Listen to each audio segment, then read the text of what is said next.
बिस्मिल्लाहिर्रहमानिर्रहीम। अस्सलाम वालेकुम। सैयदा रूबी रसी के चैनल में आप सबको खुश आमदीद। नाज़रीन कराम, अच्छे इखलाक और किरदार के साथ खूब रूह सूरत भी अल्लाह की एक बड़ी नेमत है, जिसकी तरफ हर इंसान का दिल खुद ब खुद खिंचा चला जाता है। इसलिए बातिनी हुस्न के साथ अल्लाह ने अपने तमाम पैगम्बरों और रसूलों को ज़ाहिरी हुस्न की दौलत से भी नवाजा था। चुनाचे हमारे प्यारे नबी हज़रत मोहम्मद सल्लल्लाहु अलैहि वसल्लम अल्लाह के भेजे गए तमाम पैगंबरों और पूरी नस्ल इंसानियत में सबसे खूबसूरत और हसीन शक्ल व सूरत के मालिक हैं। अल्लाह ने सुल्तान अरब व अजम हज़रत मोहम्मद सल्लल्लाहु अलैहि वसल्लम के मिसल ना किसी को पैदा फरमाया और ना कभी कोई पैदा होगा। हुजूर अपनी खूबियों, कमालात और ज़ाहिरी खुसूसियात में ऐसे यकता हैं कि इसमें आपका कोई शरीक ही नहीं है।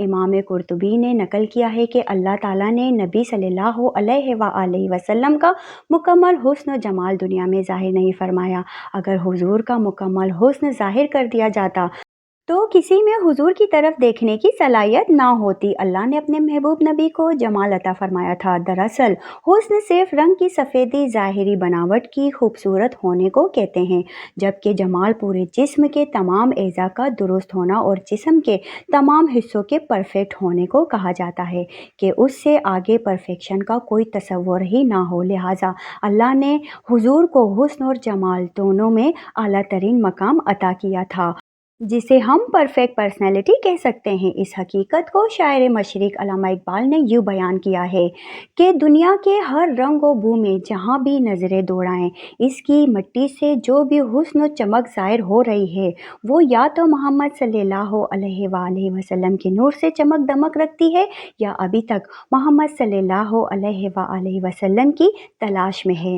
अहादीस की किताबों और सहाबाए कराम के अक़वाल से ये पता चलता है कि हुजूर के जिस्म मुबारक के तमाम हिस्सों में मुकम्मल तनासुब पाया जाता था। अल्लाह ने अपने महबूब को तमाम ऐब और नुक्स से पाक रखा था। हुजूर सर से पाँव तक एक मिसाली शख्सियत थे। सहाबाए कराम हमेशा हुजूर की ज़ाहिरी शख्सियत और ख़ूबसूरती की तारीफ़ें, मदाह और शायरी किया करते थे, जो तारीख़ी किताबों में भरी पड़ी हैं, जिनमें शायरी इस्लाम हज़रत हसन बिन साबित रज़ी अल्लाह तआला अन्हु का एक मशहूर शायर है, जिसका तर्जुमा कुछ यूँ है: या रसूलल्लाह, आपसे ज़्यादा हुस्न व जमाल वाला मेरी आँखों ने कभी किसी को देखा ही नहीं और आपसे ज़्यादा जमील किसी औरत ने जना ही नहीं।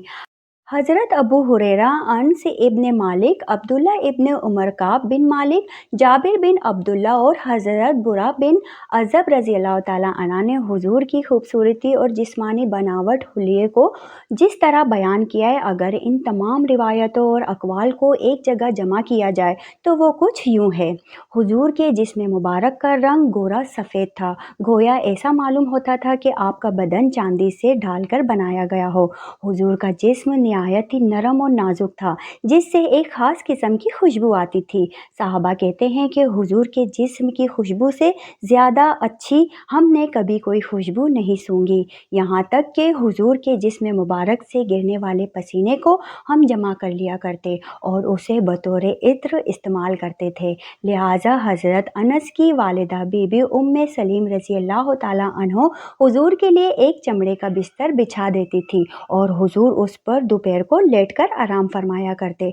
लिहाजा आपके जिस्म मुबारक के पसीने को वो एक शीशी में जमा फरमा लेती, फिर उसे एक खुशबू में मिला लिया करती। इसलिए हज़रत अनस ने वसीयत की थी कि मेरी वफ़ात के बाद मेरे बदन और कफन में वही खुशबू लगाई जाए जिसमें हुजूर के जिस्म मुबारक का पसीना मिला हुआ हो। हुजूर सर के बाल रखना पसंद फरमाते थे। आप सल्लल्लाहु अलैहि वसल्लम हमेशा पट्टे रखा करते थे। कभी आपके बाल आधे कानों तक रहते, कभी कानों की लोह तक और कभी कंधों के करीब तक रहते। अगर सर के बालों में मांग निकल आती तो उसे रहने देते, वरना मांग निकलने की कोशिश फरमाते। हुजूर अपने सर और दाढ़ी के बालों में एक रोज़ दरमियान देकर कंघा किया करते थे। आप अक्सर सर में तेल लगाते और सर पर एक कपड़ा डाल लिया करते। आखिरी उम्र तक हुजूर के बाल बहुत कम सफ़ेद हुए ہوئے تھے اور آپ کی داڑھی مبارک میں صرف 17 عدد سفید بال تھے، اس لیے آپ نے کبھی خضاب نہیں لگایا۔ البتہ آپ کبھی کبھی مہندی کا خضاب لگانا پسند فرماتے تھے۔ آپ کے بال نہ بالکل گھنگرالے تھے اور نہ بالکل سیدھے بلکہ درمیانی کیفیت کے تھے۔ حضور نے حجۃ الوداع میں جب اپنے بال اتروائے تو وہ صحابہ میں بطور تبرک تقسیم ہوئے۔ بی بی ام سلمہ نے ان بالوں کو ایک شیشی میں رکھ دیا تھا اور جب کسی شخص کو نظر لگ جاتی یا کوئی مریض ہوتا تو آپ اسی شیشی کو پانی میں ڈبو کر دیتی تھیں اور اس پانی سے شفا حاصل ہو جاتی۔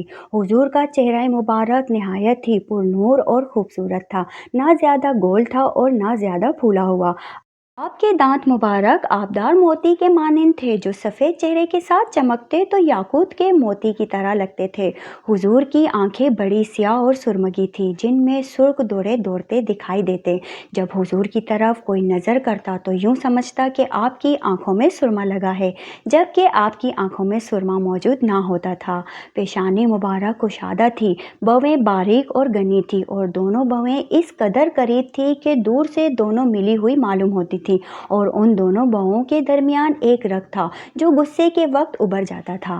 آنکھوں کی پلکیں گھنی اور دراز تھی۔ اللہ نے حضور کو ایسا معجزہ عطا فرمایا تھا کہ ان مقدس آنکھوں سے آپ ایک ہی وقت میں آگے پیچھے، دائیں بائیں، اوپر نیچے، دن رات، اندھیرے اجالے میں بھی یکساں دیکھ لیتے تھے۔ حضور کی ناک نہایت ہی خوبصورت، اونچی اور خمیرہ تھی۔ ناک کی بلندی سے اس پر نور چمکتا معلوم ہوتا تھا۔ حضور کے مبارک کان میں بھی معجزانہ شان تھی۔ آپ خود ارشاد فرمایا کرتے تھے کہ میں ان چیزوں کو دیکھتا ہوں جن کو تم میں سے کوئی نہیں دیکھتا اور ان آوازوں کو سنتا ہوں جن کو تم میں سے کوئی نہیں سنتا۔ پیارے نبی کے رخسار مبارک نرم و نازک تھے، یہاں تک کہ آپ جب گفتگو کرتے تو آپ کے دونوں گال ہموار ہو جایا کرتے۔ حضور کی گردن مبارک نہایت ہی معتدل سرائی دار تھی جو خوبصورتی اور صفائی میں نہایت ہی بے مثال تھی۔ حضور کی مقدس ہتھیلیاں چوڑی، گوشت سے بھری ہوئی کلائیاں لمبی، بازو دراز، جبکہ ہتھیلیاں نہایت ہی نرم و نازک تھے جس سے ایک خاص قسم کی خوشبو آتی تھی۔ چنانچہ جس شخص سے آپ مصافحہ کرتے وہ دن بھر اپنے ہاتھوں کو خوشبودار پاتا۔ حضور کا شکم اور سینہ مبارک دونوں ہموار اور برابر تھے۔ سینہ چوڑا تھا اور مقدس چھاتیاں اور پورا شکم بالوں سے خالی تھا۔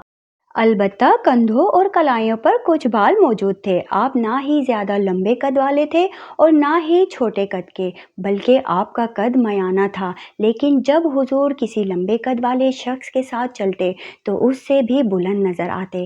آپ صلی اللہ علیہ وآلہ وسلم کا چہرہ اس قدر روشن اور پر نور تھا کہ مسلسل دیکھنے پر آنکھیں چندیا جاتی۔